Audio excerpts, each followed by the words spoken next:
It's Showtime hosts maglalaro sa Family Feud sa GMA. Tunghayan sa ulat ni Joan Punsoy.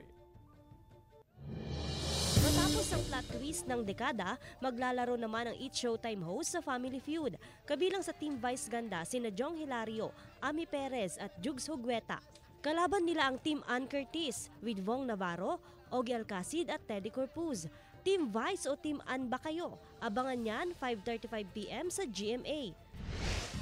Trending nitong Sabado ang pilot episode na It's Showtime sa GMA. Isa sa unkaboggable surprises ang grand production number ni Vice Ganda na umeksena sa heart logo ng GMA sa tuktok ng GMA Network Center. Hataw rin ang ibang hosts sa kani-kanilang mga bonggang production. Nakisaya rin ang Kapusoy Stars sa karaoke segment. Usap-usapan ang pagkikita ni na OG Sangre Alena Caril, Sangre Perena 2016 Glyza Di Castro at Sangre Alena 2016 Gabi Garcia. Si Sangre Danaya 2016 Sanya Lopez, may impromptu dance number ala Sex Bomb. Si Miss Universe Philippines 2023 Michelle Di naman ang searcher sa Especially For You segment.